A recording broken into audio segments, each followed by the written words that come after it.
Welcome, Bankless Nation, to the Bull Case for Rocketpool.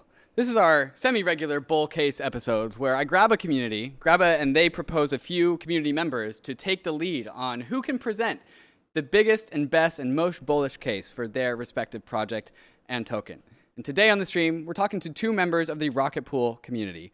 And Rocketpool is a community that's been around for a very long time. They were one of the few projects that made it through the 2017 mania and through the 2018 to 2020 bear market. And they were one of the few projects that I paid attention to. In my naive state of 2017, couldn't really tell what the difference between a good project and a bad project was. And they were the ones that rose out of the 2017 with a community of ETH staking enthusiasts supporting them all the way through and through. The centralized team of Rocketpool is about like 5 people, and they've been this very like grassroots, bottom-up organization. And this community has just come around this protocol as something, not just something that exists in the app layer, but an app layer project that also is very close to the metal of Ethereum and very core to the true ethos of Ethereum. At least that's my interpretation of Rocketpool. And we will get Ken and Marceau's takes on their perspective of what Rocketpool really is and what it means to Ethereum. Rocketpool in this current moment is also a Bankless sponsor. However, that has no relation to whether or not we do shows. The community behind Rocketpool is the reason why these two community members are here. And also, as an added disclaimer, Bankless actually does stake right now 160 Ether with Rocketpool on a Rocketpool node. So those are our disclaimers. We're going to get into the show and more right after we talk to some of these fantastic sponsors that make the show possible. Lens Protocol is an open source tech stack for building decentralized social media applications. It is the new era for social media. We all have toxic relationships with our Web2 apps. We want to break up with them, but we can't. These applications own our digital lives and all the relationships that we've made. We need to break through to a new paradigm of social networking applications that we control rather than them controlling us. Lens isn't a social media app, it's a protocol to let 1,000 Web3 social apps bloom. Lens is a permissionless and transparent social graph that is owned by the user. In crypto, we say not your keys, not your crypto, and on Lens, we say not your keys, not your profile. With Lens, your followers go with you to whatever social media application you want to use. And instead of being trapped by an algorithm chosen by that app, Lens lets you choose the way you want to experience your social media. Lens is the last social media handle that you'll ever need to create. So in order to get started, there is a secret code word in the show notes. Enter that code word in the Google form linked, and you'll be well on your way to entering the world of Web3 social. Rocketpool is your decentralized Ethereum staking protocol. You can stake your ETH in Rocketpool and get rETH in return, allowing you to stake your ETH and use it in DeFi at the same time. You can get 4% on your ETH by staking it with Rocketpool, but you can get even more by running a node. Rocketpool is the only staking provider that allows anyone to permissionlessly join their network of validating Ethereum nodes. Setting up your Rocketpool node is easier than running a node solo, and you only need 16 ETH to get started. You get an extra 15% staking commission on the pooled ETH that uses your node to stake. You also get RPL token rewards on top. So if you're bullish ETH staking, you can boost your yield by adding your node to the decentralized Rocketpool network, which currently has over 1,000 independent node operators. It's yield farming, but with Ethereum nodes. You can get started at rocketpool.net, and you can also join the Rocketpool community in their Discord. You can find me hanging out there sometimes in the chat, so I'll see you there. ARBITRUM is an Ethereum layer 2 scaling solution that is going to completely change how we use DeFi and NFTs. Some of the coolest new NFT collections have chosen ARBITRUM as their home, while DeFi protocols continue to see increased liquidity and usage. You can now bridge straight into ARBITRUM from more than 10 different exchanges, including Binance, FTX, Huobi, and Crypto.com. Once on ARBITRUM, you'll enjoy fast transactions with cheap fees, allowing you to explore new frontiers of the crypto universe. New to ARBITRUM, for a limited time, you can get ARBITRUM NFTs designed by the famous artists Ratwell and Sugoi for joining the ARBITRUM Odyssey. The Odyssey is an 8-week-long event where you complete on-chain activities and receive a free NFT as a reward. Find out more by visiting the Discord at discord.gg/arbitrum. You can also bridge your assets to ARBITRUM at bridge.arbitrum.io and access all of ARBITRUM's apps at portal.arbitrum.one in order to experience DeFi and NFTs the way it was always meant to be: fast, cheap, secure, and friction-free. Rocketpool is on the stream. Here I am joined on the left with Ken Smith, a Rocketpool community member, and Marceau. I don't know if that was your real last name, but last name on Zoom is ETH. It's a good last name if that's the real one. Ken and Marceau, welcome to the stream. Thanks for having us. Appreciate it. Yeah, pleasure being here. So you guys are two Rocketpool community members. Do the titles go any deeper than that, or how would you describe your guys' relationship with Rocketpool? Ken, I'll start with you. Yeah, so I'm a member of the Rocketpool community first and foremost. I have a special title there they call a rocket scientist. It's just somebody who knows a little bit about the protocol and is willing to share their time on Discord to help educate others. And been enjoying it ever since. Marceau, same question to you. Yeah, no special title, just a passionate community member. And I think that's kind of what makes Rocketpool kind of special, is that they have this core team that's reasonably small, and really they rely on this really vibrant community to kind of stand up and provide a lot of the research and marketing and kind of just benefits to the community. So I'm just one of those guys. There's an army of us, and I'm just one of them. Yeah, and there's plenty of nuances about Rocketpool that really make it special in my mind, and you touched on one of them. The small, constrained size of the centralized Rocketpool team has really put a lot of emphasis on the strength of the Rocketpool community. And so the void that has been left by the team has created this like very, very strong community around them. But I don't want to get too far ahead of ourselves. Let's just start at the very basic 101, speed run the basic pitch of Rocketpool. What is Rocketpool? Why should we be excited about it? Who wants to take this one? Sounds like a Ken. Yeah. Let me shoot here. So Rocketpool is a liquid staking derivative protocol that allows any user to stake their ETH by simply swapping their ETH for a token called rETH. And that rETH accrues interest based upon the Ethereum staking protocol.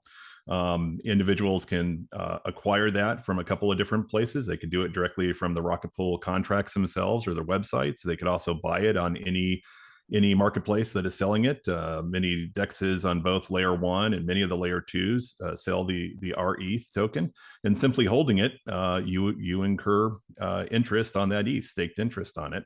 Rocketpool is also kind of a two-sided protocol. Not only can you come in from the liquid staking side of the house, you can come in from the node operator side. So if you have a little bit more capital and you have a little bit of interest in running a validator, a node at home, you can actually become a node operator and not only earn interest on your ETH that's staked, but you can also stake other people's ETH, those that are deposited for rETH, and earn a commission on that. So you actually earn more rewards by staking with Rocketpool than you do as a solo node validator.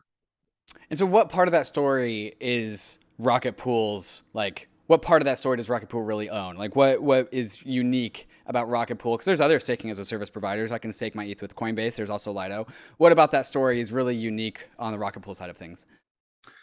Yeah, I think there's probably 5 things, but 3 are really what are important, right? I mean, the first thing is that this protocol is it's an Ethereum protocol. It's built with smart contracts on the Ethereum network, and because of that, it's entirely permissionless. It's permissionless to either acquire the rETH, the liquid staking derivative, and it's completely permissionless to run a node and become a node operator. There is no whitelisting. There's no KYC or requirements to dox yourself to run a node.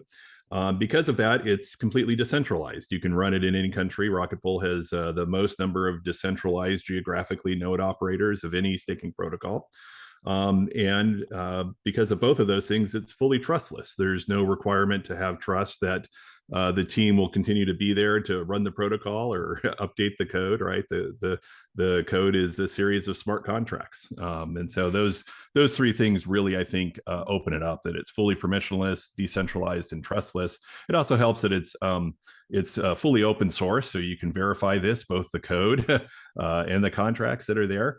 And Rocketpool also has been very adamant about making certain that it uses the core Ethereum clients, right? Both the execution layer clients and the consensus layer clients. It doesn't create its own client. It just simply uses the ones that are out there, like Geth and Besu, like Nimbus, Lighthouse, Prism.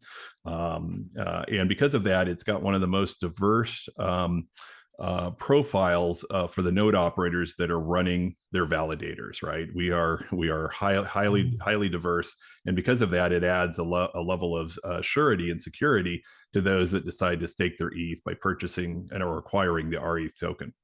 I really want to drill down on that two-sided marketplace part where The one side of the marketplace is that people with Ether demand services or abilities to stake their Ether, and there's a variety of different ways of satisfying this demand. They can run their own node and stake their own Ether themselves, or they could stake their Ether with Coinbase, or they could stake their Ether with Lido, or they could stake their Ether with Rocketpool. Like, this side of the equation is pretty well understood, I would say, by most in the cryptosphere. But it's that other side of the marketplace, the two sides of the marketplace. That's one side. The other side of that marketplace is largely constrained or restricted on most other marketplace participants. Can you run a node for Coinbase? No, you cannot.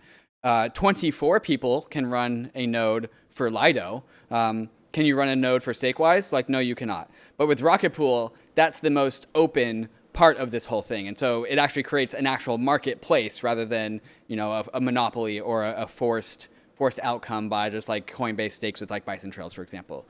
Ken or Marceau, can you really let's double down on that point? Why is having that other side of the marketplace open for participants so important? What does that really unlock? Yeah, maybe just one point on the previous thing about staking providers. Like, they're not all created equal, obviously. I mean, not to say the obvious, but Rocketpool is very, very different than Coinbase or Lido. And one thing I really like about the protocol is that, to me, Rocketpool is really well positioned as a public good within the ecosystem. And I think there's sort of 4 qualities that I look for in any kind of staking provider that I really want to love. One is just being kind of exclusive to Ethereum and being aligned with their ethos. One is being purely decentralized and trustless. We're all kind of reminded why this is important with things like OFAC going on. And the other 2 are being permissionless, like Ken mentioned, and also just not seeking rent. Like, Rocketpool doesn't exist to extract commission. There's no skimming of commission to fund a treasury. They're really there to kind of serve that 2-sided marketplace. And I think it's just a really fair model that makes it a really compelling platform as a staking service. But your question was more about them as a node operator. I'll let maybe Ken jump in with that. Yeah, I mean, Marceau, I think you kind of hit it on, right? Which is, there are these challenges to Ethereum, right? And there's always going to be some threat or some challenge to it in the years ahead, right? And right now it's been about censorship, right? It's been about the influence of government entities to regulate what a node operator can and cannot include in their transactions and the blocks that they propose. And certainly I'm a U.S. based staker. My intent is to fully comply with my government regulations. Right? I don't plan to go counter towards them. No intent on going to jail. Yeah, exactly. Likewise, same. But but how does Ethereum as a whole maintain that there isn't a single government entity providing censorship, right? And so the way that it accomplishes that is it makes certain that its node operators are decentralized, both in different geographic entities, both in different legal jurisdictions for what they have to comply with. Then there's also kind of the moral question, right? I mean, there's a lot of interest right now in MEV, especially with the merge coming and the transfer of the MEV coming from the miners that are earning it right now to the potential for stakers to earn that. And there's a lot of moral and ethical considerations that you have to decide, right? There's going to be a lot of choices for stakers now about, do you want to extract MEV? And if you do, what type of MEV do you want to extract? Is there a line in it that perhaps is not ethically right to extract? I'd like to take a moment and just really like highlight how Rocketpool as an organization is different from the landscape, right? So like Lido is the big like elephant in the room, the big whale in the room about like it's the other one out there.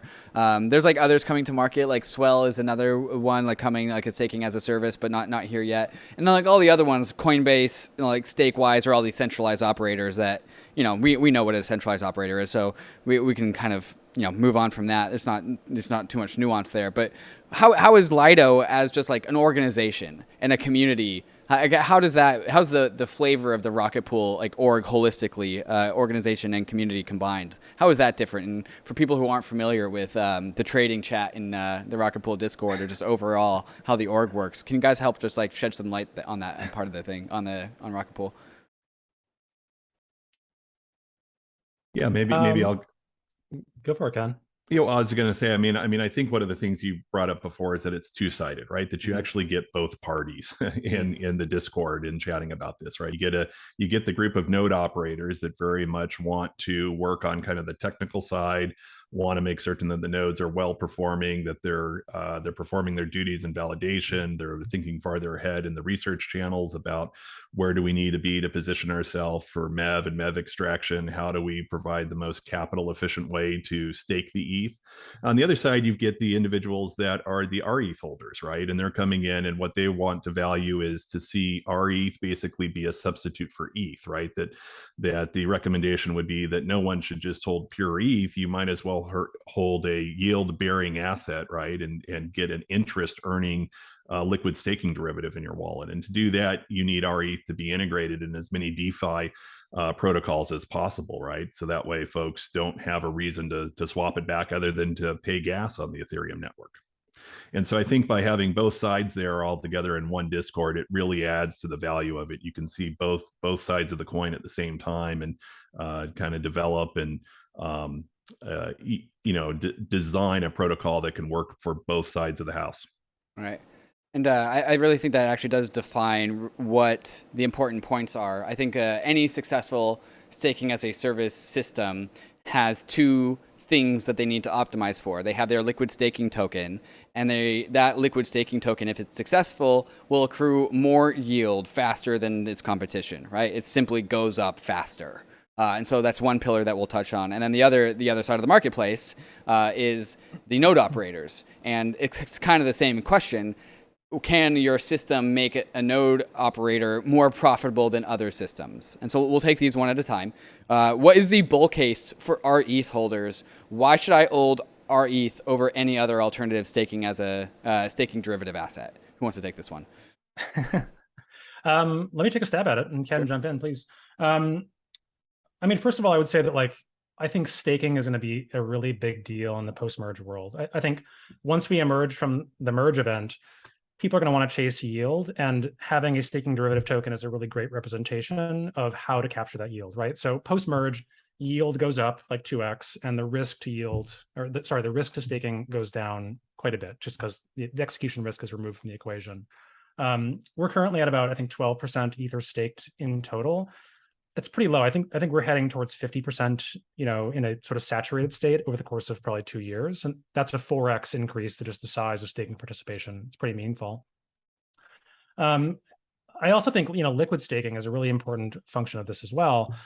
You could sort of argue that liquid staking tokens are sort of a better version of just vanilla Ether, right? Because it's a productive asset. So as long as you have the right liquidity depth and the right integrations with your staking derivative, it's just a better form of Ether. So why wouldn't you hold it? I think it's easy to make the case that staking is a big deal and liquid staking is a really, really big deal.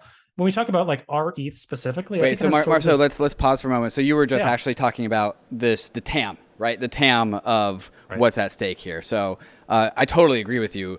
ETH staking, we call it the internet bond market. And, sometimes a little bit crazily, but not that crazy.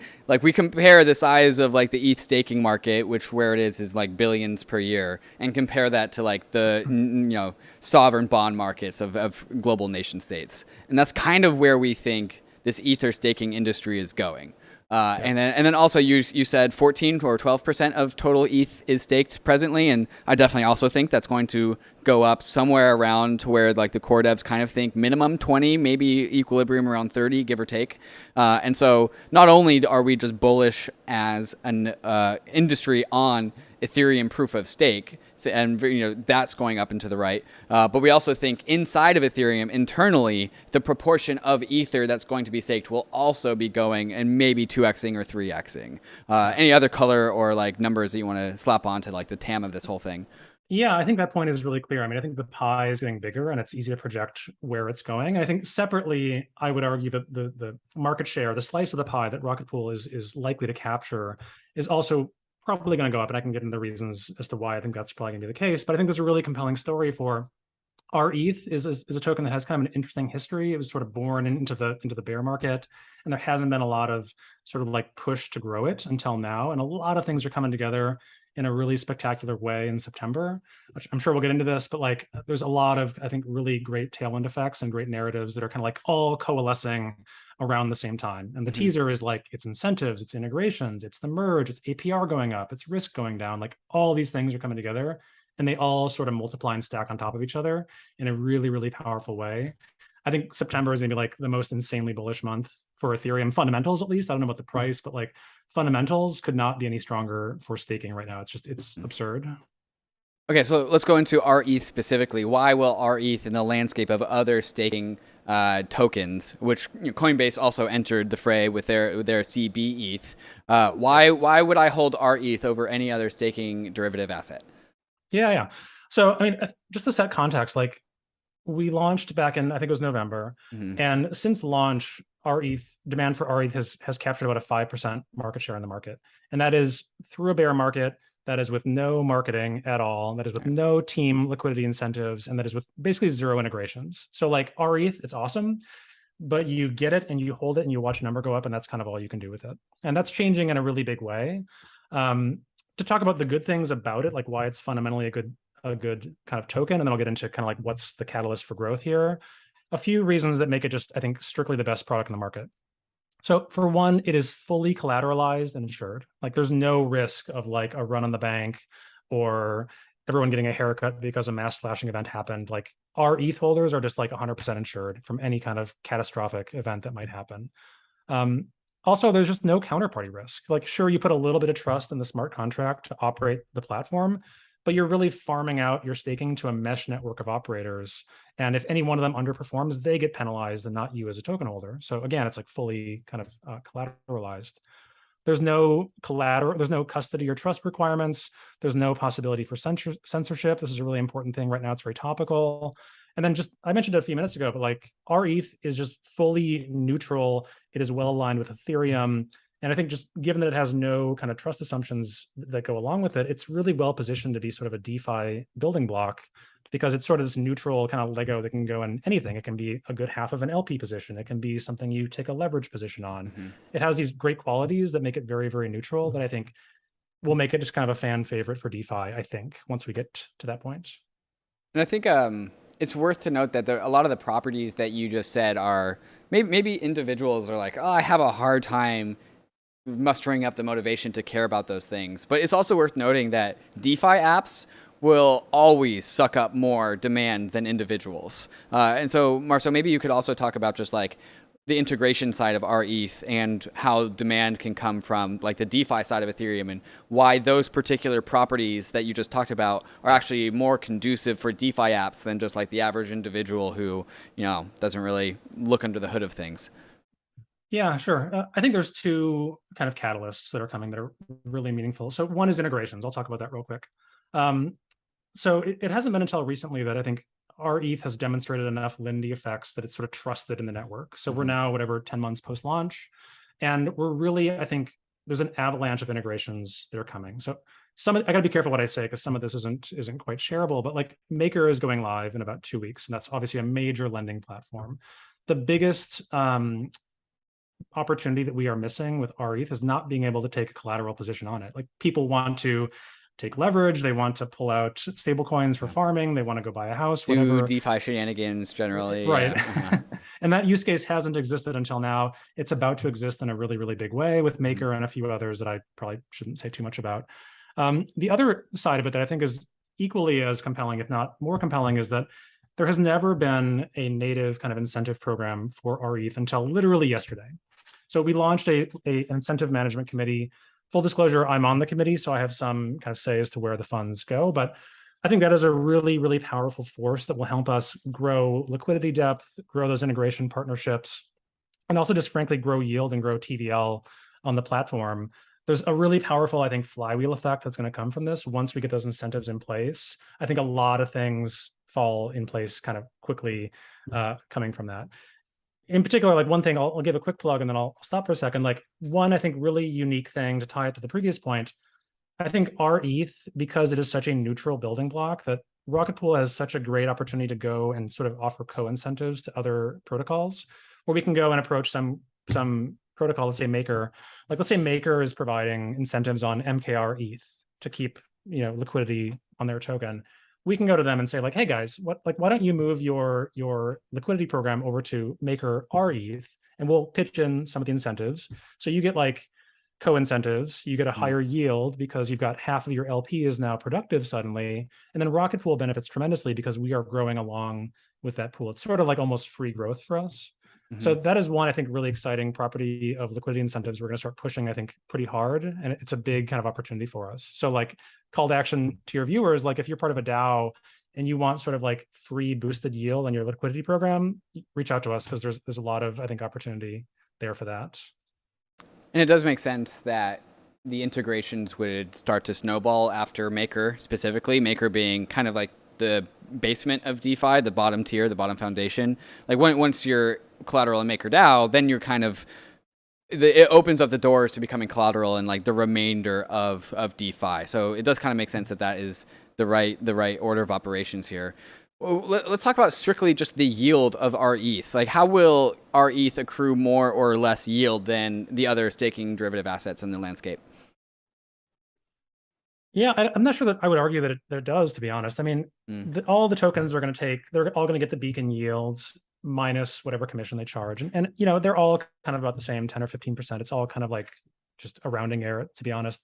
I think what I would argue is more meaningful is what is the return per unit of risk that you're taking on for the underlying, right? So like, I would argue that holding rETH basically has zero risk because it's fully insured and there's no counterparty risk, there's no trust assumptions. So like the denominator is like zero. There's like no risk discount that I would apply to it. And I don't want to pick on any particular protocol, but like if you look at other tokens, they do come with trade-offs, right?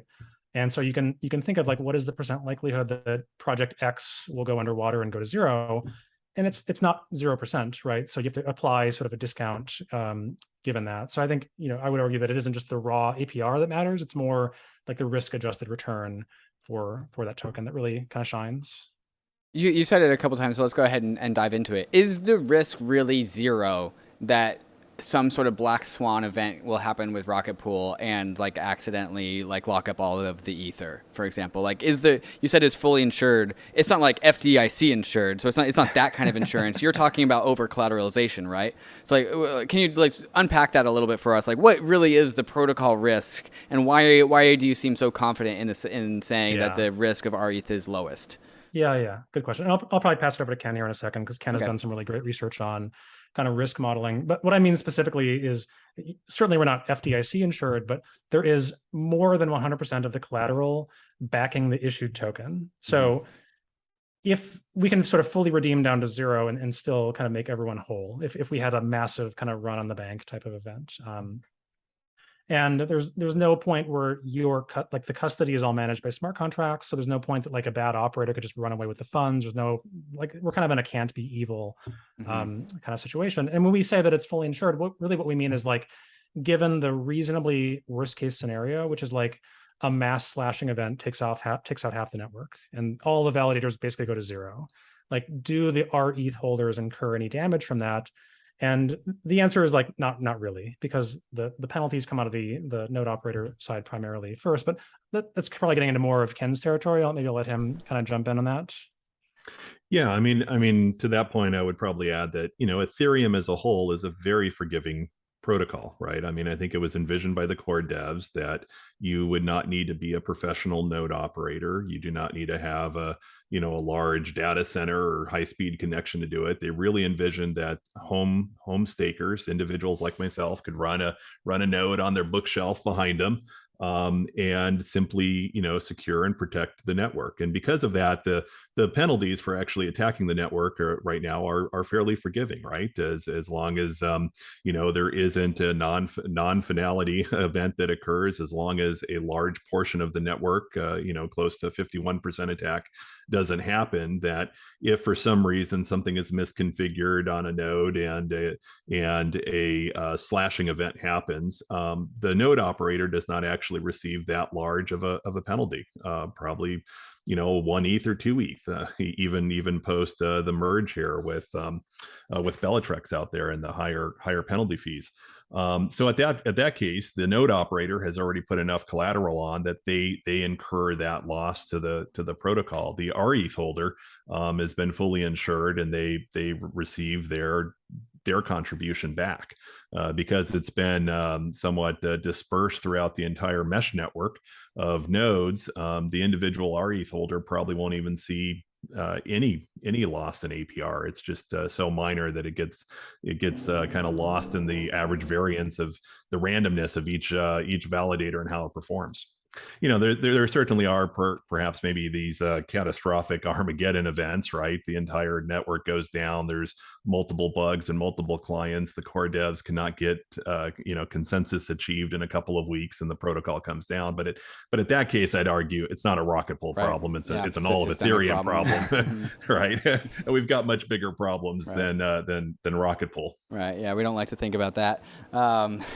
Okay, so is that the conclusion on like the bull case for rETH, that we're like is pretty damn like robust and anti-fragile, and also it's already decently well penetrated into the market share at 5%, is what Marceau said, and that was before any sort of like illiquidity incentives around that. Does that tie a bow on the bull case for rETH, or is there anything else missing?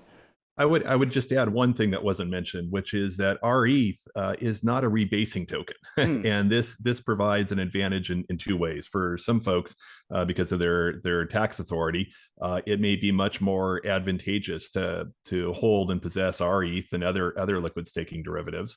And secondly, that the fact that it's not rebasing allows it to be much more integratable with other DeFi things, not only on the mainnet but also on other layer 2s. So it's one advantage that it has that not all of its competitors have. Well, let's dive into that a little bit more for the listeners that don't know what rebasing is, or are just unfamiliar with the nuances behind this, and also taxes in relevant jurisdictions. Can you just start from a little bit higher level on like why a non-rebasing staked derivative token is good, and overall just what rebasing is? Yeah, maybe I'll let Marceau talk about that. Sure thing. So I mean, people are probably most familiar with Lido's STETH, and that's what's called a rebasing token. And so what happens when you hold that token is that it is pegged 1-to-1 with the price of Ether, and all gains that are received from staking are then kind of issued as new tokens. So you get, I think it's like every 24 hours, you get a drip of like a small incremental gain on your total units. So your number of units goes up over time. And that's sort of nice because it keeps peg with Ether 1-to-1, so it's very kind of intuitive. But it also means you're getting an income event in the U.S. Taxable event, yeah.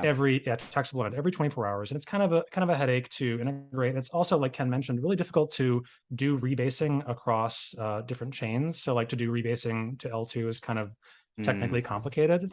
And for both kind of tax and just kind of technology reasons, it's actually a lot better to do what is called non-rebasing, which is where you don't get more units of the token, but the value of the token goes up relative to ETH. So if you look at the ratio of rETH divided by ETH, it is like slightly trending up, right? And the rate of return up is just the rate of return of the beacon chain.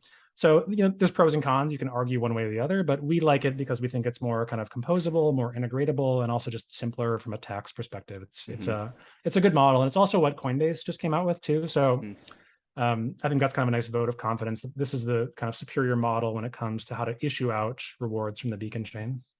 So just to regurgitate this and make sure I understand, so staked ETH from Lido is a rebasing token, and that has nice. Just like it's intuitive in that like one staked Ether equals one Ether all of the time. And so it's just 1-to-1, that's just what it equals. And so if you deposit one Ether, you get one staked Ether. If you wait a year, that one staked Ether will be still worth one Ether. But then that begs the question, all right, well then where does my yield come from? And so if you're holding staked Ether, you're getting dripped more staked Ether from the Lido protocol as the form of, that's where your yield comes from. But when a transaction on Ethereum occurs, and it's into your wallet with tokens, that's a taxable event. And so since your yield is being paid to you, that's just like regular income tax. Rather than having this alternative, which is that with Rocketpool, I think it started off as one rETH equals one ETH, and then rETH has grown from there. And so like, I don't know where it is now, but like maybe it's like 1.5 rETH equals one ETH. And then tomorrow it'll be 1.6, and the day after it'll be 1.7. Not actually, these are fake numbers. Not quite that high. Not quite that high. That would be hyperinflation. But the idea here is that there will be, it's no longer intuitive. So that's the trade-off that we've made. But I mean, the intuition costs versus not having to pay taxes. Like, yes, I'll pay those intuition costs because I get more money that way. And I guess that's actually a little bit more bullish on the fundamentals of the protocol, because I mean, protocols and nation states generally don't talk, but they talk through their users that live in those nation states. And so if the users are fundamentally having to sell their rETH to pay for their taxes, then that would be bad. And so this mechanism means that this does not have to happen, and not only at the individual level, but basically at the protocol level, because if all users are selling small like income taxes of worth of rETH, then that actually does show up in the TVL of the protocol. Yeah, I mean, not tax advice, but that matches my understanding. Yes, certainly not. I think long-term Bankless listeners should know that they should not be getting tax advice from me. The one thing I'd point out too is, like, if you look at that as against the commission, you could argue that a non-rebasing token has a higher yield because it has less of a tax drag. So the real return for a non-rebasing token is actually higher than some of the competitors who do rebase, because they have a higher tax treatment towards them. Depends on your jurisdiction, obviously, but I think that's kind of a nice way to look at it, because there is a hidden fee there in the form of taxes, of course. Yes. Yeah. I do take that argument. I accept that argument. Ken, any comments on this, or what's going on in your brain? No, I think you've covered the RE side very well. Okay. All right. Well, that's just one side of the marketplace. That's the rETH side. I also want to get into the other side of the equation, the bull side, the bull case for being a node operator with Rocketpool. And then also we'll have to, because of where that conversation leads, get into the RPL token, of course. We're going to get into these conversations and more in the bull case for the actual RPL token here, right after we get to some of these fantastic sponsors that make the show possible.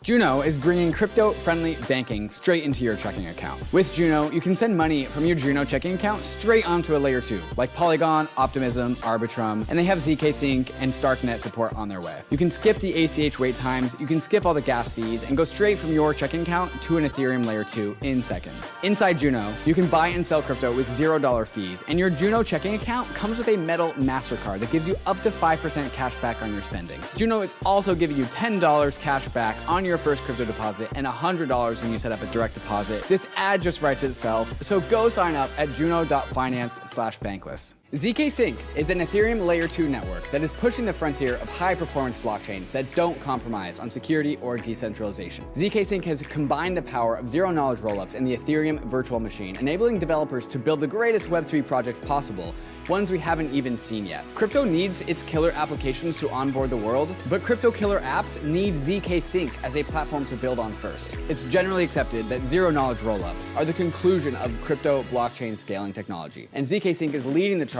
into the final frontier of crypto economics. So if you're a developer who wants to build your app on a future-proof foundation, which gives your users the best UX possible, check out ZK Sync's website at zksync.io.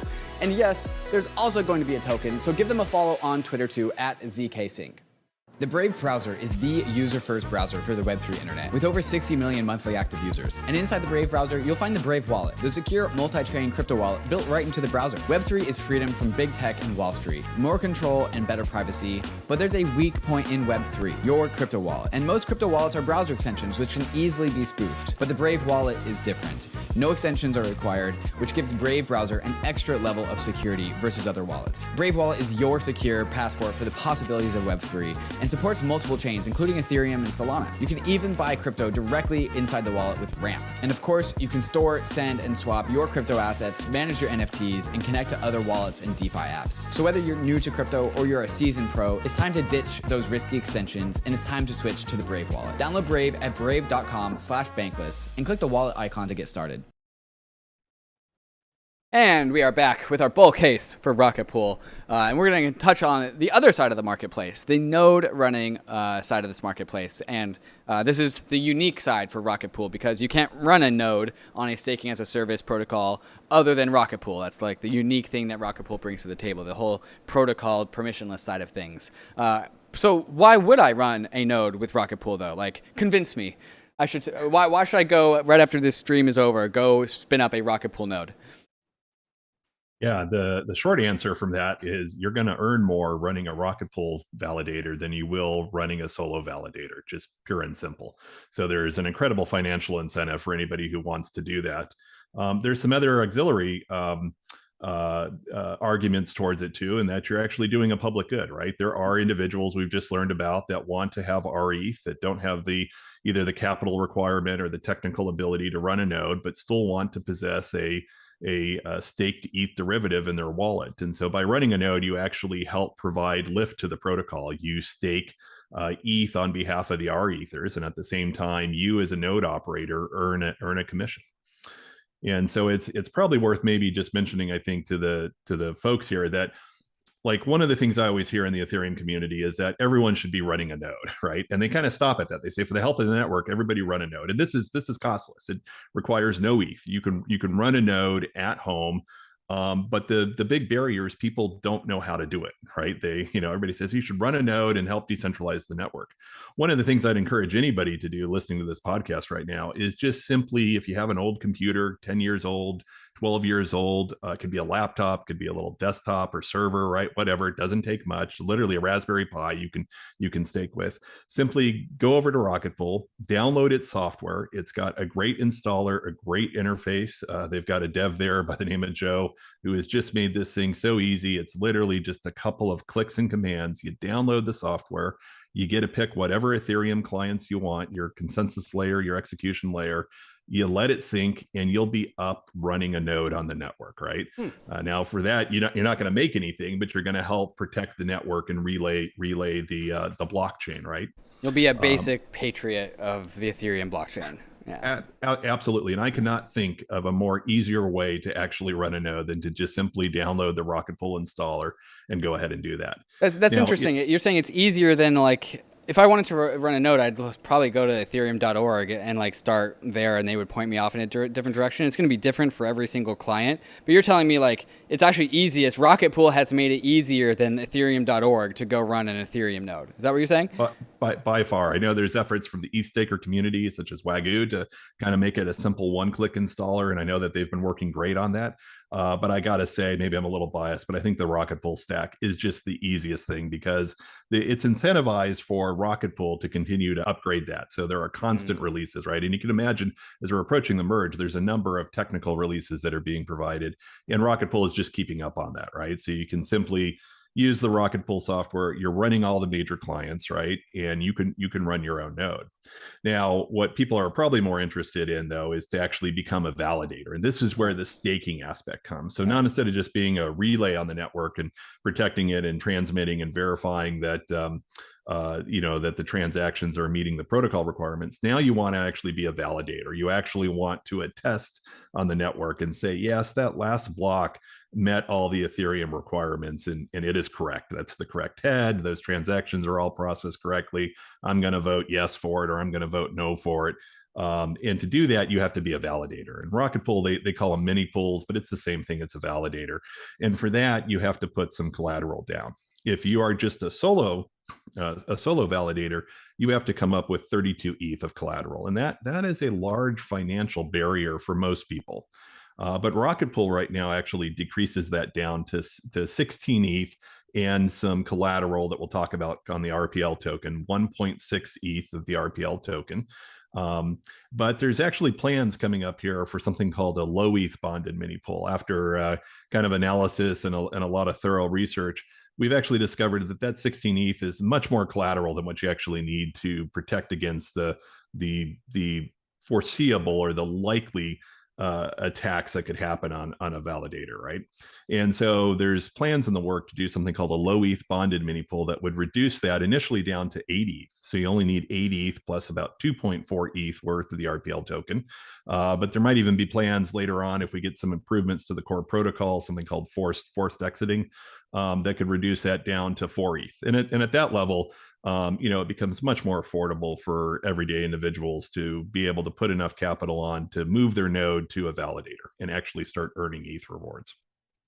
I think one of the common criticisms of Rocketpool that I've heard is that it's capital intensive of a model. And so to produce, you just lock up a lot of ether in order to produce enough supply of more space, right? Where, Lido, all the Lido operators, they don't have to stake up any ETH because it's a trusted system. Rocketpool, because it's trustless, also comes with this burden of over collateralization, and that's limited the scale of how much rETH can come to market, because every single node operator also needs to come with a bond. But if we go into the future and take it on the assumption that this bond goes from 16 ETH per node down to 4 ETH per node, and Ken, I'm going to ask you like how the calculus actually comes out that that's like justifiable and not overly risky.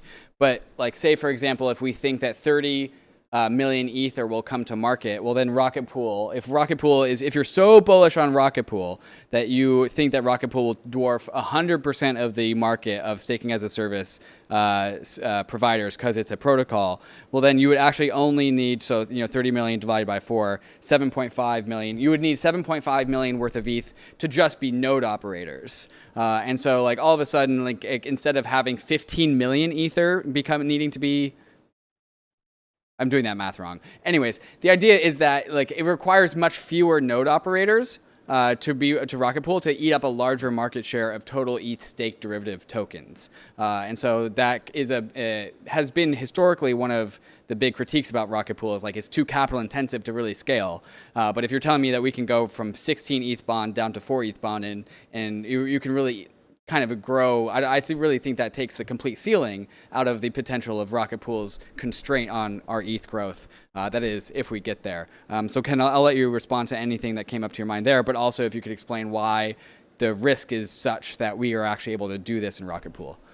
Yeah, so excellent questions in there, right? Let's just take the first case first, right? Which is, let's take the current model, which is right now Rocketpool requires 16 ETH of the node operator, and that's paired with 16 ETH from the pool of rETH depositors, right?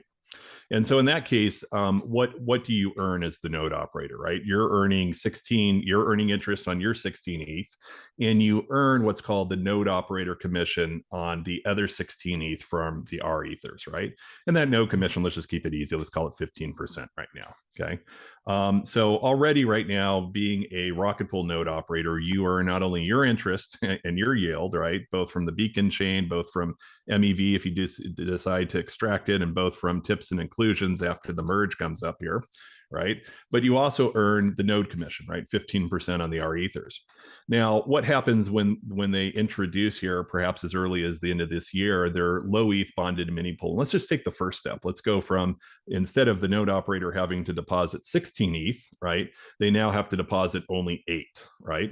Well, they're earning the node commission not on 16. It's not a 1-for-1. It's now on 24 ETH. And so that does two things. It increases your leverage, right? Yeah. Your leverage has gone up from 16 to 24. You get 1.x leverage on there. But for the protocol, what it sees is actually a 3x increase in terms of the lift capacity, the ability to stake rETH, right? If, for instance, we grew no more node operators, but we introduced the 8 ETH LEB, we would be able to stake already 3 times the amount of ETH on the rETH side as we are doing right now. So it grows the protocol quite exponentially, and it goes even higher when you go down to 4 ETH, right? Just to pause really, just to clarify that, we're talking about this two-sided marketplace, and what you're saying is that with this technological advancement, one side of the marketplace can actually stay in the same spot, and that allows the other half of that marketplace to grow. First, like if it goes from 16 ETH down to 8, it takes off the weight of the other side of the marketplace by 50%. And if it goes from 8 to 4, then like it can allow the other side of the marketplace to grow by another 50%.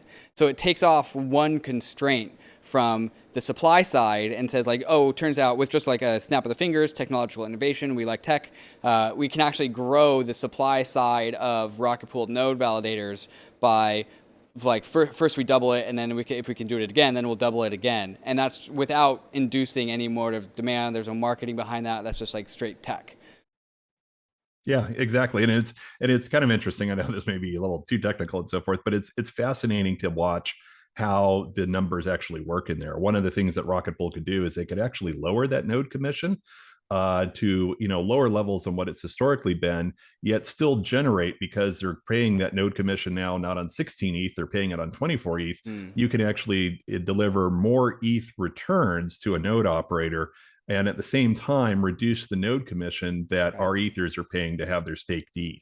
So it's kind of a win-win. I think that's actually the really, really important point. And so as a ETH staker, I get really excited if I can. So I say I have 32 ETH and I'm super excited to get my like 4.1% yield on my staked Ether because I'm going to run a node. But then I discover Rocketpool and I realize I can actually cut up my 32 Ether into 2 chunks of 16 Ether.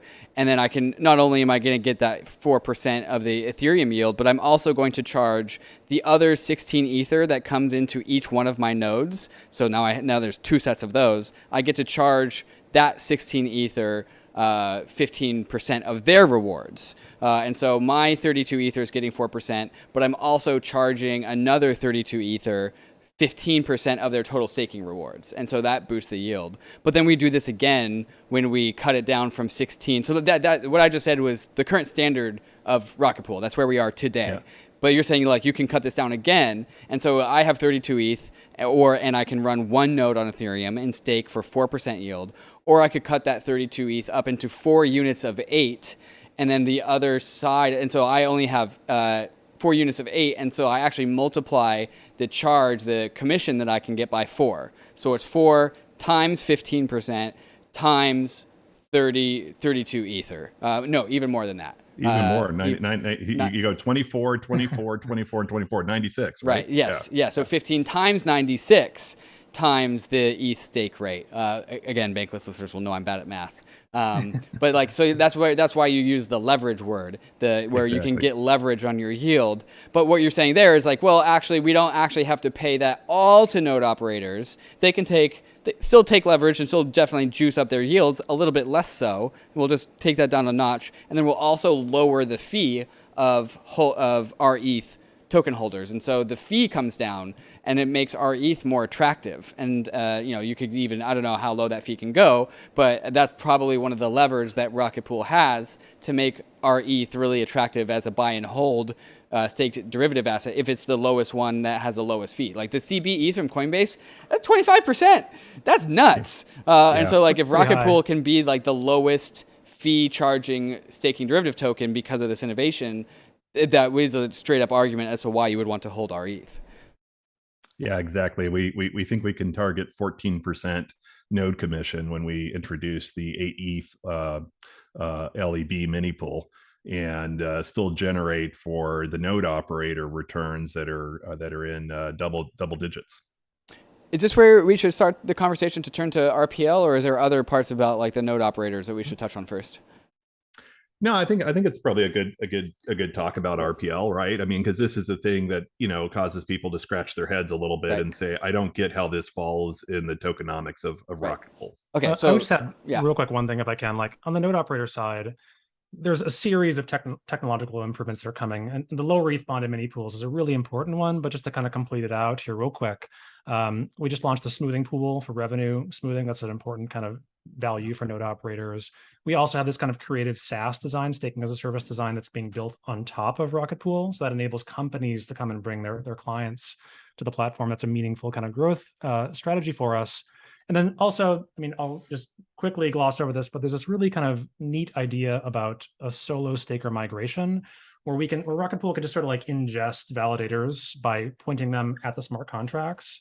And then just a very natural way to kind of grow the protocol where they don't actually have to exit. They just have to like sort of update their solo validators to point to Rocketpool. And that's just an immediate kind of benefit to them because they get commission and all that kind of good stuff on top. So LEBs, low ETH bonded mini pools, is super cool. It's like a 7x in terms of supply, but that's like one of like 4 juicy things that are coming. So just putting that out there. Yeah, well, since you did bring them up, I do want to go into them. And so one sounds like a whitelist kind of thing where like there's just like this like front end to Rocketpool that targets larger institutions. Can you just explain that a little bit more? How does that work? Yeah. So it's called SaaS, staking as a service. And what it is just building the smart contract layer such that other companies can run Rocketpool as their kind of like infrastructure underneath their staking operation, right? Mm-hmm. So you could have a company theoretically like Kraken that stakes with Rocketpool, but has a white labeled product on top of it, and they can call it whatever they want. It can be their own product, and they just run kind of Rocketpool under the hood, and then they get all those juicy benefits like commission and reward structures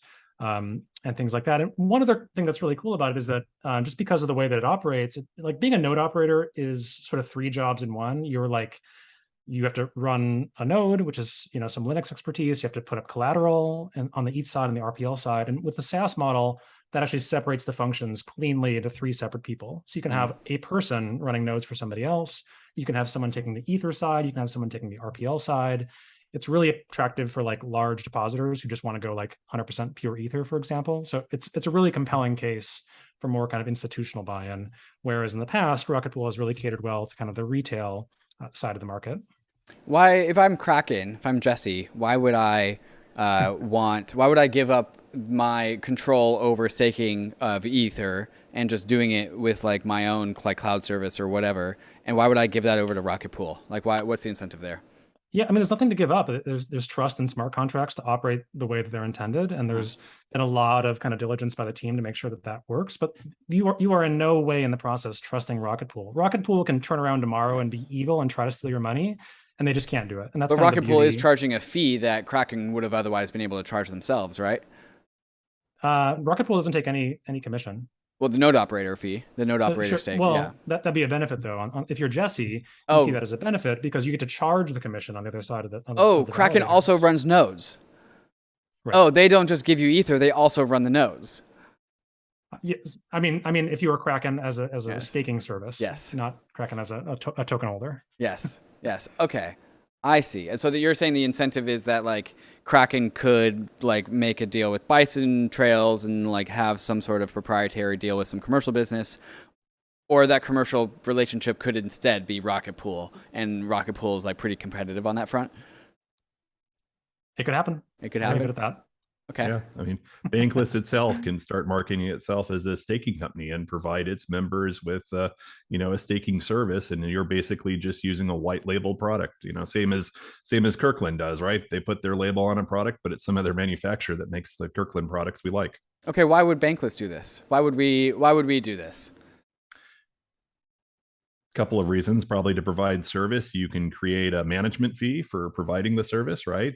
Charge a slice of the returns on it. Perhaps maybe you've got some excess RPL token that you've invested in that you'd like to have fully staked to earn a return on. I know we haven't talked about that RPL token, and perhaps maybe you need more ETH to be able to provide that that value to actually stake the RPL token. Okay. All right. Yeah, I can actually see a lot of companies, right? Small management firms, individual investment folks, especially for folks that don't trust the larger companies, right? They don't understand to it. They go to their financial advisor. The financial advisor says, "Hey, I just recently reached out to this small company that's providing staking services for Ethereum. They handhold. They provide a white glove concierge service, right? Here's their phone number, the person running the node, yet you can see that it's all been invested on a smart contract. You don't have to worry about that individual running away with the funds." Right. Yeah. It's really just pushing the duty. It's like a sales layer. It's like a sales layer. Like, hey, you guys go do the hard work of making sales. Okay, that makes sense. Let's get into the what you talked about, Marceau, with ingesting solo node operators, because I think that's actually a really interesting competitive advantage that Rocketpool might have if there's like independent nodes and like the Rocketpool protocols just like says, "Hey, come join us." Can you talk about that a little bit? Yeah. So, I mean, right now Rocketpool has about 1.6% of the market. So it's pretty small minority of the market, right? Room to grow, certainly, but it's a small player in the market. And when the withdrawal hard fork happens, there's a technical improvement that lets you sort of redirect towards a different fee withdrawal address. So you could, as part of that change, point it towards Rocketpool and then basically convert your solo validator that you've been running at home since Genesis into 2 or maybe 4 mini pools, just kind of automatically through the Rocketpool software. And the reason to do that is honestly really compelling, because you get the smoothing pool, which kind of smooths your rewards over time. So if you're a home validator, you probably get like, you know, a proposal a year or something like that, and your revenue is very spiky. Having it be smooth is very appealing for one. You also get extra commission. You also get extra RPL rewards. I know we'll talk about that in a minute, but like, it's just sort of strictly better from a yield perspective and a variance perspective to have Rocketpool be what's kind of managing your back end of the software stack, and not just doing it with your kind of native clients at home. So it's a really kind of creative way to bootstrap growth and just like ingest and like give them a big like bear hug and welcome them into the Rocketpool family. I think it's a really cool thing that we can do that is very, very unique to the circumstances around withdrawals and also Rocketpool as a technology layer. Right, and the reason why I wanted to take the time and talk about the staking as a service and also ingesting the solo operators. Well, first off, those are two like barbells, right? Like one is going after the big people that are like funnels for like the rest of the world into Rocketpool, but then also it's like the remaining single node operators are given like a very low barrier into like joining Rocketpool. So it's like Rocketpool as a system is like going after both ends of the spectrum, like the big boy institutions, but also like the remaining solo stakers that exist on Ethereum. And like the idea here, like the bull case for Rocketpool in my mind is synonymous with how many independent validators there are. Which I think also brings us to the conversation of RPL, because there's like a one-to-one relationship of how many independent staking validators there are in Rocketpool and the RPL token. So let's start at the very beginning. Who wants to lead us into the conversations around why the RPL token exists and what it does? Yeah, I guess I could start with it. The one thing I may, if I could, that we touched on, but we didn't cover in depth, and I would be ashamed for not mentioning it, is the smoothing pool. And I think this is one thing that I don't think people have figured out. It was just launched this week as part of the Redstone upgrade to Rocketpool. And what it does, real briefly, is that, you know, post merge here, right? We think that the returns that a validator gets are going to be made up about 50% from the beacon rewards. We think about 40%, now this is on average, about 40% of it is going to be the inclusion tips. And that doesn't change with gas prices. Everybody's still paying about 1 to 2 gwei to move their transaction through MetaMask or whatever their wallet or their choice is. And then, you know, most models show that about 10% of the returns are going to be in this MEV, right?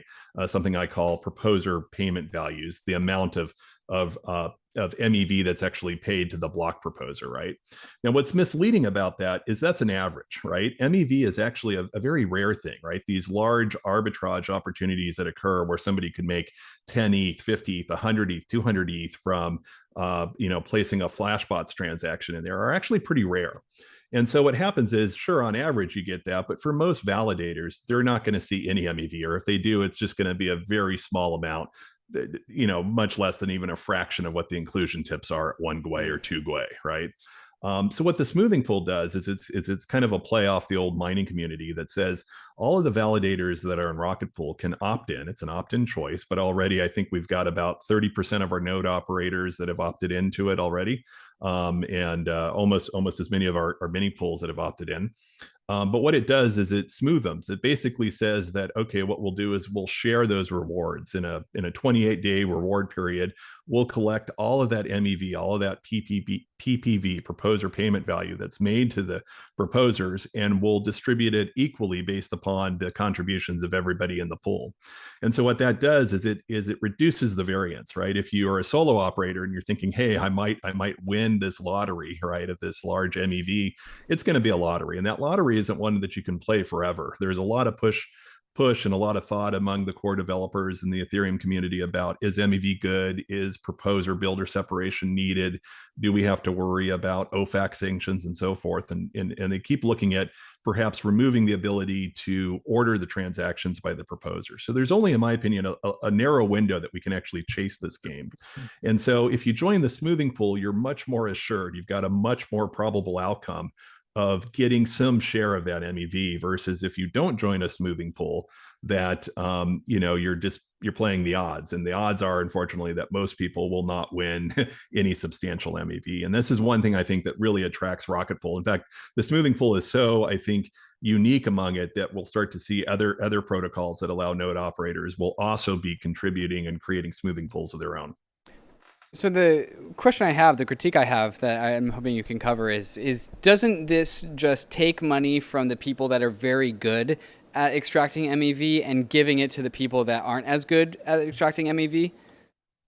No, so the people that are good at extracting MEV, those are going to be the searchers and the builders, right? The searchers are going to look for the unique arbitrage, run the very fast computers, find the best way to do it. But eventually, they'll know who the next proposer is, right? Let's say, for instance, it's Marceau's node, right? They have to decide if I'm the searcher and I found let's say 100 ETH block, I got to decide how much I'm willing to bid in one of these relays, like Flashbots or other relays that are coming up.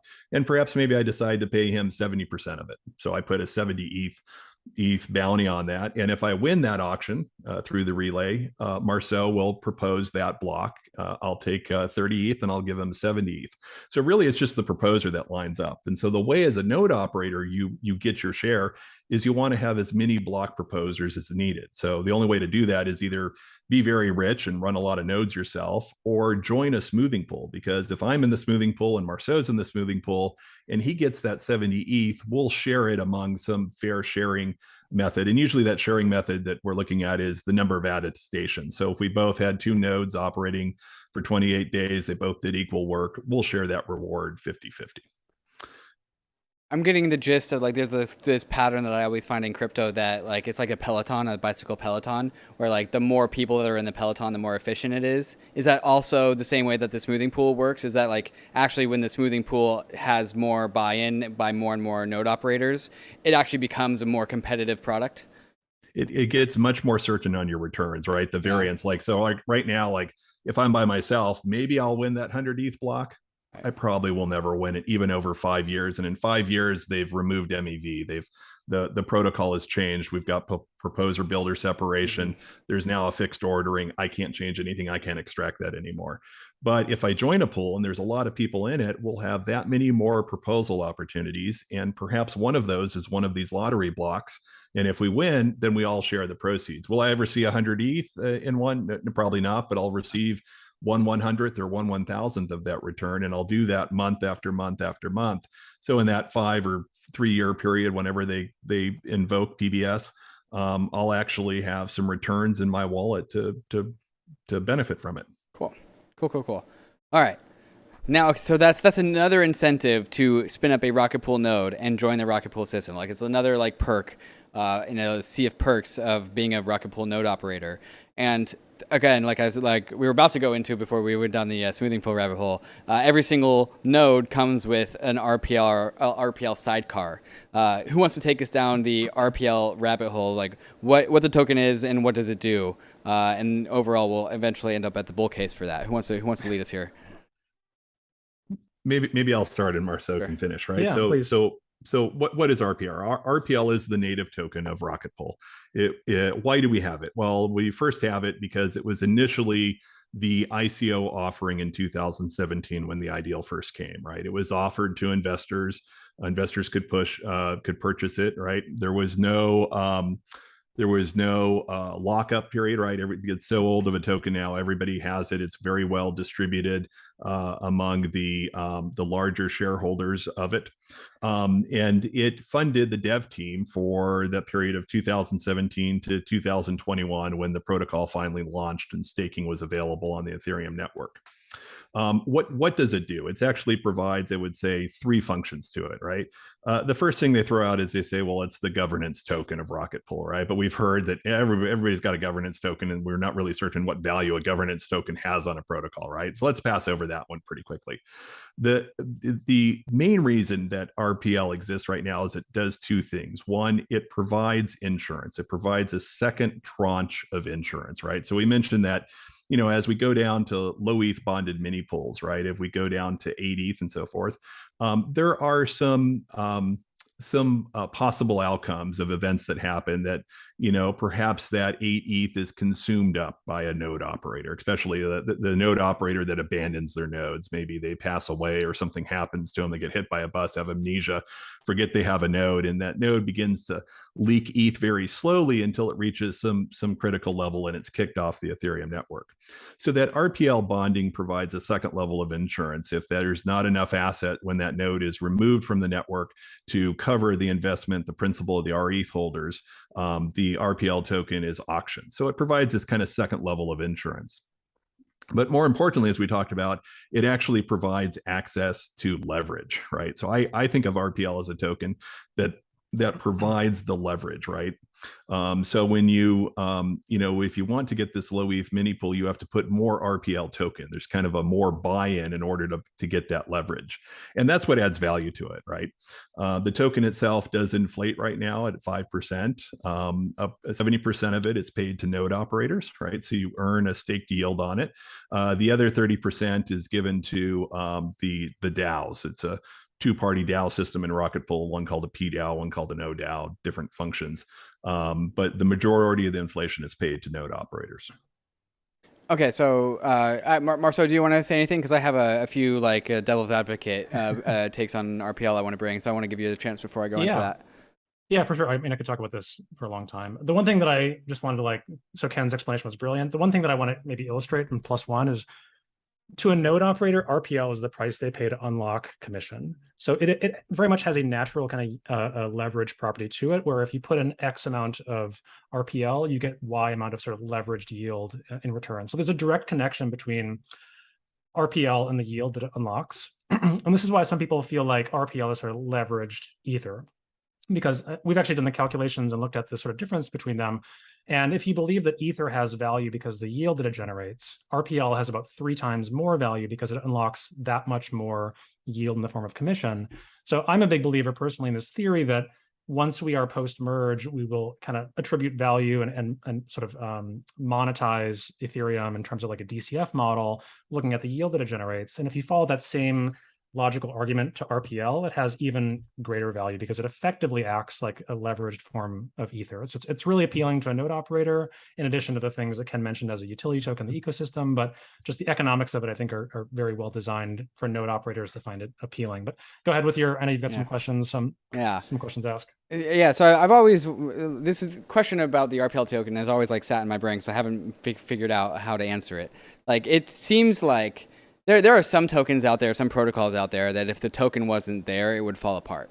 Like MKR, MakerDAO does not work with MKR. Like, you need the MKR token or else that thing breaks down. Like, it completes the loop. For Rocketpool, I haven't seen that association. So when Ken was talking about the role of Rocketpool, it's like the additional bond. But like, the bond is already Ether. Like, that is the bond. That's why we put up a bond in the first place. And then we're adding this like RPL token on top of that. And so it's kind of like there's this product, it's this RPL protocol, it's this RPL network with all the incentives to join it that we've talked about throughout this podcast. But then there's like this gate, and it's this gate that is RPL. And in order to pass through the gate, you must own a sufficient level of RPL to get through the gate. But the gate doesn't actually need to be there. It could actually just be Ether and Ether alone, and you could, in theory, just have a higher bond requirement in order to like match what was otherwise the RPL. But the RPL is like retrofitted onto this system in a way that I think is less like organic, like MakerDAO, and more like kind of it's like given this role rather than like actually needing to be a part of the protocol. So that's my critique to that. Like, what would you guys say to that argument? Ken, you want to take it or do you want me to? Why don't you take first stab at it? Sure. Yeah, I mean, first of all, I think that's a semi-fair technique. I think you can defend the position of RPL in the ecosystem in a few different ways. One is that it has kind of an important function of just aligning incentives between the team and their sort of ODAO that runs the Oracle, and also between node operators. It's an incentive mechanism for them. And then it also acts as a secondary form of collateral for rETH at a minimum of 10% collateral for that. It's also the mechanism that allows us to do things like the lower ETH bounded mini pools, because right now it's sort of a secondary form of collateral, and it's sort of treated second after Ether. But once we flip to lower ETH bounded mini pools, it's actually the primary form of collateral, or arguably it's the primary form of collateral. So we're sort of swapping out the role of Ether with the role of RPL, and RPL is really being positioned as sort of like the collateral layer, and Ether is just really, the pure monetary, layer. the Ether layer. Yeah. So it is changing a little bit. I mean, I think you could ultimately design a protocol that looks like Rocketpool without a native token, or at least for collateral. You still need to have governance and things like that. Right. But it does really help to make the tech come together beautifully, and like sort of governance and incentives come together beautifully. That I think it would be a worse product without a token like Rocketpool in the center of all of it. Right. I do like the idea of like the RPL token being like this fractal microcosm off of Ether, where like Ether is the collateral for Ethereum, but then Rocketpool is the collateral for Rocketpool. And what does Rocketpool? But it validates Ethereum. And I also like that inverse relationship where like on a normal Rocketpool mini pool with 16 Ether, you have like a relatively low RPL requirement in the total capital size proportion. But then as you go down to like the lower bond requirement pools, it actually inverts.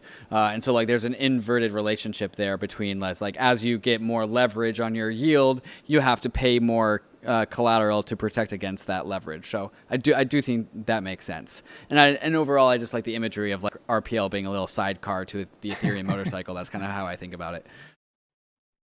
Yeah, the other thing I would probably add is that I think it aligns incentives, right? I mean, you need some way to fund a dev team, right? You need some way to fund the team that is marketing and integrations, right? That is the educational outreach and the support outreach for the node operators when they have difficulties, right? And you either do that by either becoming rent sinking, right? You take some part of the Ethereum commission from the staking operation, but that cuts into the profits of everyone, right? The profits of the rETH holder, the node operators. So instead what you do is you create a tokenomics around it that says, okay, Rocketpool will pay its bills and keep its lights on by selling the RPL token that the dev team earns from their participation in the ODAO. And the only way that token continues to have value is if they keep producing products and services that people want to use. To become a node operator, you need to have RPL, you need to buy it and produce it. So it aligns the incentives for the team to perform, for the node operators that invested in it to be committed to the protocol, and then for others to have a requirement to purchase in. And because it has value, then you can return that as a reinsurance value, right? Most operations of any significant size that staking is becoming here not only have a primary means of insurance, but they go to the reinsurance market and make certain that they have layers of protection. And so I think it's actually very essential that protocols start to consider these layers of protection. Yeah, I think that's a perfect way of putting it, better than how I put it. But I would sort of summarize that as, I think RPL is what lets Rocketpool be non-rent seeking and to act as a public good. Like in the absence of RPL, they would be forced to collect, to skim off the commission and to fund a treasury and to pay for things like marketing and growth. So having it there is a kind of a creative way of bypassing a lot of those behaviors that we don't want to have because we want Rocketpool to be a public good. Cool. Okay. All right. Now we've really just teased this whole Rocketpool community who's just like really itching to get into the bull case. So who wants to just give me the most bullish case for the RPL token? I could take a stab at it. So I've spent a lot of time thinking about RPL as a token in the ecosystem and its role as collateral and where we're likely to go with technology efficiencies that like the lower ETH bounded mini pools. And it's really fun to project this forward. And one thing I really like about the RPL token is that it's very modelable. If you take certain assumptions and work backwards from there, you can derive a price and assign it probability, likelihood of occurring, and things like that. So I have my own set of assumptions about where staking participation is likely to go and where Rocketpool is likely to kind of fit into the ecosystem. I'll share that in just a second. But if you take some reasonable assumptions, you can like kind of directly calculate a price because of its role as a utility token and collateral in the ecosystem. There's a very direct connection. It is not at all driven by like speculation. It is just pure, fundamentally like goodness driven. So anyways, like I think we are heading towards a world where staking participation is really high. You said 30 million. I think we're probably closer to 60 million, honestly, and this is probably like a 2-year time frame. Right? 60 million in 2 years? I could see 60 million in like 10 years. I've never heard anyone say 60 million in 2 years. I think it's our saturation level. I think we get there sooner than folks realize. Okay. Like immediately post-merge, Ether is just purely yield generating. It's an internet bond, like you like to say.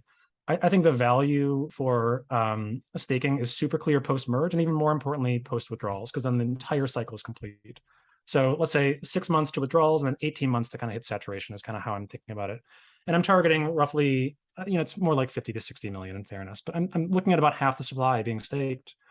And when you look at Rocketpool, we have currently earned about a 5% market share since we've launched. It's 1.6% in total, but since launch, it's been 5%. Given all the excitement around the technology improvements, given all the excitement around liquidity incentives, integrations that are coming, given the renewed focus on decentralization I think getting to 8 to 10% market share is pretty justifiable. And then the last kind of variable that I look at pretty closely is to what degree are node operators collateralizing their mini pools with RPL?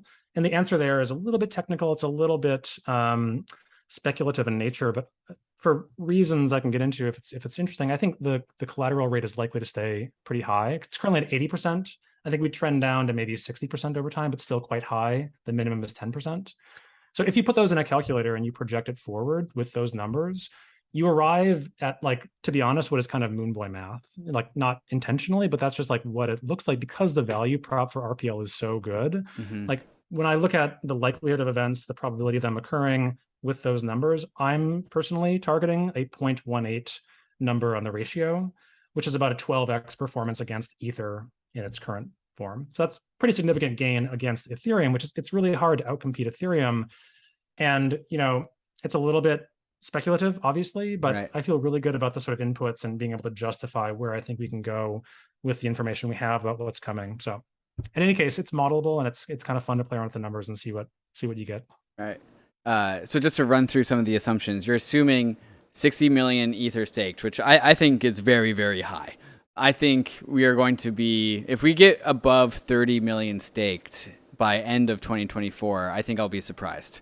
I could see it. Like, I could see myself getting surprised. I'll give myself like a 20% chance that we break 30 million Ether staked by the end of 2024. But these are just my personal shooting from the hip numbers. I haven't put too much thought into this. And I think the other assumption in there is that there's also a variable in how much RPL node operators can stake. And so we haven't talked about that yet, but the minimum is 10%. And you're saying like the average right now is like 80 or 90%, as in like people are staking 32 Ether, but they're staking like 28 Ethers worth of RPL on average. And probably that's going to come down, but you're not saying it's going to come down too much. And so when you multiply, and then also you were saying that Rocketpool is going to eat into the market share of staking as a service token. So Rocketpool like penetration will like 5x. Rocketpool, therefore, like Rocketpool nodes will spin up, so more Rocketpool will be collateralized. And then you're also saying just like more total nodes staking, validators staking Ether will also come onto the market. I definitely agree with that in like a 2x at least by a year from now or so. And so like you're throwing all these numbers together, and then you're saying, well, this much RPL will be staked, and if that's true, then there's probably going to be something like a 12x appreciation versus Ether. Is that like the accurate like summary of this? Yeah, totally fair summary. And maybe what I'll do is to put a spreadsheet up on Twitter just so people can kind of input their own numbers, but it's very directly modelable. And so you mentioned 30 million Ether. I think we'd probably disagree on that, but that's fine. Like that would just be a 2x discount on my numbers then. So if I'm projecting a 12x increase, if you put in the same numbers and believe my other assumptions, you'd be projecting a 6x increase. Versus Ether, so, the important one. Yeah. Versus Ether. Yeah. USD doesn't matter in this equation because it's just strictly valued in terms of collateral against the Ether pair. Right. So it's, I don't even think about dollars necessarily. But you mentioned the collateralization rate. I mean, we can definitely get into that if it's valuable. On the one hand, you have new entrants coming in who are likely to come in with low collateral because they are more likely ETH maxis, right? Like if they were RPL maxis, they would have already been in the ecosystem. So new entrants are likely to kind of push the average down. But the sort of like counterintuitive thing is that to enter the ecosystem, they have to buy RPL to collateralize their node. And doing that naturally pushes the price up, which then naturally increases the collateralization of everyone else in the marketplace. So you have kind of this push and pull effect where the average will trend down over time, but by the act of new people coming online, it's going to necessarily increase the price, which will also increase the average collateralization. So you have to kind of like speculate as to which of those two forces has a greater pressure. And I've been looking at this really closely for the past couple of months because we've kind of gotten to that spot where everyone new is coming in at minimum collateral. And I think there's a reason why our staking percentage, our collateral percentage has stayed so high. And it's because the price of the RPL token is just so justifiable in terms of like when new people come online, it has to go up, and RPL number go up has been very consistent for the past 6 months, despite being in this kind of like terrible bear market. So it's interesting dynamics. We'll see how it plays out, but I'm overall more bullish on the collateral rate than I think some other people are. But still, you can put in your own numbers and assume whatever you want, and it's still very modelable, and it's still, even in a very conservative, like kind of almost like failure scenario type of situation, it still, I think, holds its value really well. And it's kind of worth modeling every different type of possibility.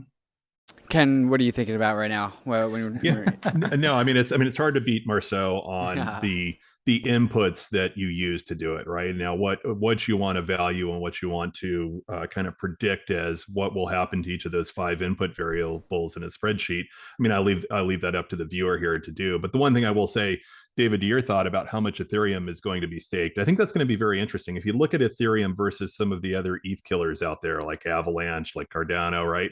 They're at like 50-70% of their collateral staked, right? And Ethereum is only at 11%. So, I think it's got a ways to go. I think a lot of people are waiting for this merge. I've got complete confidence in it, right? But I think a lot of people are on the sidelines and just saying, let's see the merge go, and then we'll decide to get into Ethereum staking afterwards. I think 2 things will really drive that. I think one, that as you've said many times, the merge is not priced in, and the reason for that is my opinion is pricing is all supply and demand, and not until the merge happens does the supply start to dwindle, right? And the demand can just hold where it is, and once that supply starts to dwindle, we'll see price action.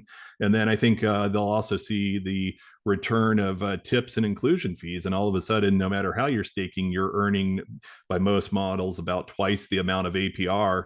Those things are going to combine in, and I think a lot of people are really going to want to get into the staking aspect. And once they do that, they'll find Rocketpool, they'll realize the advantage, and just the way the tokenomics are designed, the RPL token will easily go up. Well, guys, you never had to actually convince me in the first place, but I appreciate you guys coming on and giving, I think, a very comprehensive of not just like the bull case for RPL, but just like an overview of the Rocketpool landscape. Is there any conversation point that we haven't touched on yet you guys want to bring up? I don't think so. I think we covered it. I think one of the things, I mean, certainly we mentioned in the beginning that we're just community members. And I will say that maybe the hidden gem of Rocketpool is really the community that it has. There's a channel in the Discord called Trading. Don't let that name throw you. It's really our community channel, right? We not only talk about Rocketpool, explain all these different very aspects to new people, but more importantly, we're just a whole bunch of people that are very excited about Ethereum. And so most of the topics in there are just about the Ethereum community in whole. So if you've stayed with us this long in the episode, I certainly invite you all to drop by the Rocketpool Discord, especially the training channel, and say hi. Yeah, I definitely agree. Even in the Rocketpool commercial, I mentioned like, oh, I'm in the Rocketpool Discord, so come say hi there. That's sometimes like towards the end of the day. Usually after I like crack a beer, I pull up, I like close down the Bankless HQ Discord, and I pull up, open the Rocketpool Trading Discord, and to see what all the people are doing in there. But overall, like also, it just feels like a very, I used this analogy before we started live streaming, but just like Athenian group of like hodgepodge hobbyists of ETH stakers. I was like, oh, I'm staking over here doing this. I'm also trading, and I'm also doing this, and I'm also doing that. So it's much more just than a Discord channel of like people that focus on like one thing. It's actually just like a community that people talk about all of their stuff, including their life events. So it's just kind of a cool community like fireplace there. So Ken, Marceau, thank you for taking a break from trading and coming onto Bankless to talk about Rocketpool. I appreciate it. Our pleasure. Thank you. Yeah, thank you so much. It was fun. So I know you guys, we have a document that we're looking at. There's the sign off at the risks and disclaimers at the end of the document. If you guys want to scroll down, either of you two want to read that? It's all yours, Ken. Oh yeah, hang on. I wasn't following the document here, but hang on, let me get down there right now. I'd love to do that. Ethereum is risky. Crypto is risky. DeFi is risky. You could lose what you put in, but we're headed west on the frontier. But we're glad we're glad you're with us on this Bankless journey. Oh yeah, sorry. It is the shorthand that we have in there. I need to write it out fully. Awesome, Ken, Marceau, thank you so much for joining me here on Bankless. Cheers, guys. Cheers.